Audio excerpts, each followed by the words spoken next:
இந்த வேலையை நம்பிதான் நாங்க 10 ரூபாய் கடன் வாங்குறோம். இந்த வேலையிலயும் மண்ணள்ளி போடுறாங்களே, நல்லதா அது? எத்தனை பேருக்கு புள்ள இருந்து இல்லாமலும் இருக்கிறாங்க, புருஷன் இருந்து இல்லாமலும் இருக்கிறாங்க. புருஷன் வந்து சோறு போட மாட்டோம் பொண்டாட்டி பிள்ளைங்களுக்கு. எப்படி ஐயா? நாங்க இந்த வேலையை நம்பி தானே இருக்கிறோம். இத்தனை வருஷமா வேலை செய்யறோம். இன்னைக்கு தூக்கி எங்களை கருவேப்பிலை மாதிரி போடு, குப்பையோட குப்பை போடுறாங்களே, எப்படி ஐயா?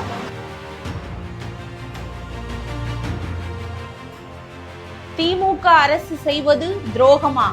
தூய்மை பணியாளர்கள் போராட்டமும் பின்னணியும்.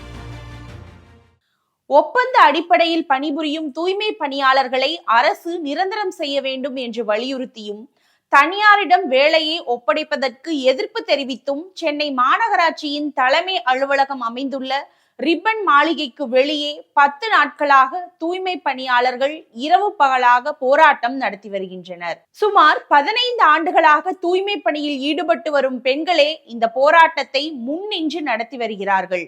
போராட்டத்தில் ஈடுபட்டவர்களில் 90% பேர் பெண்கள்தான். இவர்களில் பலரும் கணவனை இழந்து தனியாளாக குடும்பத்துக்காக உழைத்து கொண்டிருப்பவர்கள். சென்னை மாநகராட்சியில் தண்டையார்பேட்டை, ராயபுரம், திருவிக நகர் ஆகிய மண்டலங்கள் மற்றும் அம்பத்தூர், அண்ணாநகர் மண்டலங்களில் சில வார்டுகள் தவிர மற்ற பகுதிகளில் தூய்மை பணி தனியாரிடம் விடப்பட்டுள்ளது.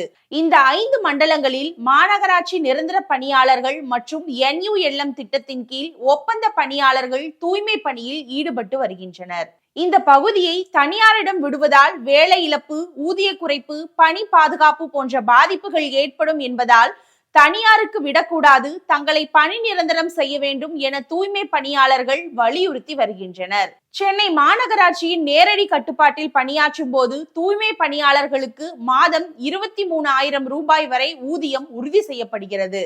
அதுவே இப்போது தனியார் நிறுவனத்திடம் ஒப்பந்த பணியாளர்களாக பணிக்கு சேர்ந்தால் அவர்களுக்கு மாதம் 15,000 ரூபாய் மட்டுமே வழங்கப்படும். இதனால் 15 ஆண்டுகளுக்கும் மேலாக சென்னை மாநகராட்சியில் தூய்மை பணியாளர்களாக பணியாற்றி வருபவர்கள் பெரிதும் பாதிக்கப்படுவார்கள் என்பது முதன்மை கவலைகளுள் ஒன்றாக பார்க்கப்படுகிறது. தங்கள் பணி உரிமைக்காக சென்னை ரிப்பன் மாளிகையில் தொடங்கப்பட்ட தூய்மை பணியாளர் போராட்டம் பெண்களின் உறுதியால் தூய்மை பணியாளர்களின் அடையாள போராட்டமாக தற்போது மாறி இருக்கிறது. போராட்டக்காரர்களை சந்தித்து ஆதரவு தெரிவித்த மார்க்சிஸ்ட் கம்யூனிஸ்ட் கட்சி மாநில செயலாளர் சண்முகம், நாடு முழுவதும் தனியார் மயமாகி வருகிறது, தமிழகத்திலும் பல்வேறு துறைகள் தனியார் மயமாகிறது, இருப்பினும் ஏற்கனவே நடைபெற்று வரும் உரிமைகளை பறிப்பதை ஏற்க முடியாது, நியாயமான முறையில் தூய்மை பணியாளர் போராட்டத்திற்கு தீர்வு காண நாங்கள் முயற்சி மேற்கொள்வோம் என்று தெரிவித்துள்ளார். அதே போல போராட்டக்காரர்களை சந்தித்து முழு ஆதரவை தெரிவித்த நாம் தமிழர் கட்சியின் தலைமை ஒருங்கிணைப்பாளர் சீமான், நகரத்தை சுத்தம் செய்யும் பணியை தனியாருக்கு கொடுக்க வேண்டியதன் அவசியம் என்ன, பின் எதற்காக மாநகராட்சி இருக்கிறது, ஆந்திராவை சேர்ந்த நிறுவனத்துக்கு ஆண்டுக்கு 270 கோடி ரூபாயை அரசு தருகிறது, 12 ஆண்டுகளுக்கு மேல் பணிபுரிந்துள்ள தூய்மை பணியாளர்களை பணி நிரந்தரம் செய்வதில் என்ன இடையூறு இருக்கிறது என்று சரமாரியாக கேள்வி எழுப்பியுள்ளார். இதனிடையே அமைச்சர் சேகர்பாபு தலைமையில் மேயர் பிரியா, ஆணையர் ஜே குமரகுருபரன் ஆகியோர் முன்னிலையில் 7ஆம் கட்ட பேச்சுவார்த்தை ரிப்பன் மாளிகையில் நடைபெற்றது. இதில் உழைப்போர் உரிமை இயக்க பிரதிநிதிகள் மற்றும் தூய்மை பணியாளர்கள் ஈடுபட்டனர். பின்னர் உழைப்போர் உரிமை இயக்க செயலாளர் சுரேஷ் இது குறித்து கூறும்போது, இந்த பேச்சுவார்த்தையில் எங்களது கோரிக்கையை பற்றி ஒரு வார்த்தை கூட பேசவில்லை, எங்களை அப்புறப்படுத்துவது பற்றி மட்டுமே பேசினார்கள். போராட்டத்தில் ஈடுபட்டு வருவோரிடம் திமுக கவுன்சிலர்கள் பணத்தாசை காட்டி இந்த போராட்டத்தை கலைக்க பார்க்கின்றனர் என்று குற்றம் சாட்டியுள்ளார். இதனை தொடர்ந்து உழைப்போர் உரிமை இயக்க தலைவர் பாரதி பேசும்போது, எங்களது கோரிக்கையை ஏற்கும் வரை போராட்டம் தொடரும், போராட்டக்காரர்கள் பணிக்கு திரும்பியதாக வரும் தகவல் அனைத்தும் பொய் என்றும் தெரிவித்துள்ளார். இந்த பின்னணியில்தான் பேச்சுவார்த்தை என்ற பெயரில் மிரட்டி தூய்மை பணியாளர்களின் அறப்போராட்டத்தை கலைக்க முற்படுவது கண்டனத்திற்குரியது என்ற குரல்களும் வலுவாக எழுந்துள்ளன. இதே போல தூய்மை பணியாளர்களை அமைச்சர் சேகர்பாபு அணுகும் விதமும் பெரிதும் சலசலப்பை ஏற்படுத்தியுள்ளது. பணி நிரந்தரம் குறித்து எந்த வாக்குறுதியையும் அளிக்கவில்லை என்று அவர் அழுத்தமாக கூறியிருக்கிறார். அதன் தொடர்ச்சியாக 2021 சட்டப்பேரவை தேர்தலின் போது திமுக ஆட்சிக்கு வந்தால் தற்காலிக பணியாளர்கள் அனைவரும் பணி நிரந்தரம் செய்யப்படுவார்கள் என்று திமுக அளித்த வாக்குறுதி அடங்கிய வாக்கியம் சமூக வலைதளங்களில் தீயாய் பரவி வருகிறது. இங்கே அமர்ந்திருப்பவர்கள் அனைவருமே வர்தா புயல், கரோனா போன்ற நெருக்கடி காலங்களில் மக்களுக்காக உழைத்தவர்கள். 10 நாட்களாக இதே இடத்தில் அமர்ந்திருக்கிறோம். எங்கள் கோரிக்கைகளுக்கு அரசு செவி சாய்க்கவில்லை.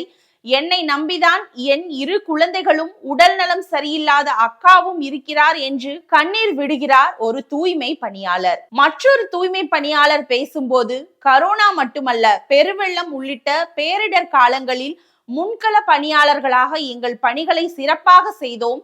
இங்கே போராட்டத்தில் ஈடுபட்டுள்ள பெண்கள் பலரும் கணவனை இழந்தவர்கள், இன்னும் சிலரோ மது பழக்கத்துக்கு அடிமையான கணவரால் பாதிக்கப்பட்டவர்கள். இந்த பெண்களை நம்பிதான் அவர்களின் பிள்ளைகளும் உள்ளனர். வீட்டு வாடகை, அடுத்த மாச வீட்டு செலவுக்கு கூட பணம் இல்லாமல் சாலைகளில் நிற்கிறோம். எங்கள் வேலைகளை தனியாருக்கு அரசு தாரை வார்க்க கூடாது. எங்கள் சம்பளம் எந்த பிடிப்பும் இல்லாமல் வழங்கப்பட வேண்டும். அரசு எங்கள் கோரிக்கைகளை ஏற்கும் வரை போராட்டம் தொடரும் என தனது வருத்தத்தை பதிவு செய்தார். தூய்மை பணியை தனியாரிடம் ஒப்படைக்கும் அரசின் முடிவு தன்னை போன்ற பெண்களுக்கு அரசு செய்யும் துரோகம் என்கிறார் ஒரு தூய்மை பணியாளர். அவர் கடந்த 15 ஆண்டுகளாக இதில் கிடைத்த வருமானத்தை வைத்துதான் தனி ஆளாக தனது குழந்தைகளை படிக்க வைக்கிறார்.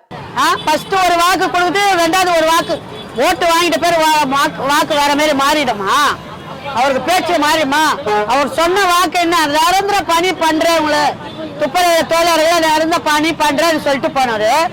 இன்னைக்கு பிரியாமா பேச்சு கேட்கலாமா, சேகர் பாபு பேச்சு கேட்கலாமான்னு கேட்டாரு. முதலமைச்சர் யாரு? அவங்க 2 பேரா இல்ல இவரா? எங்களுக்கு அளிக்கப்பட்ட 23,000 ரூபாய் சம்பளத்தை உறுதி செய்து அரசு எங்கள் பணியை உறுதி செய்ய வேண்டும். அளித்த வாக்குறுதியின்படி எங்களை அரசு ஊழியர்களாக்க வேண்டும். எங்களின் போராட்டம் எல்லா பெண்களுக்கும் தெரிய வேண்டும். அவரவர் உரிமைகளுக்காக பெண்கள் வெளியே வந்து குரல் கொடுக்க வேண்டும் என்கின்றனர் போராடும் தூய்மை பணியாளர்கள்.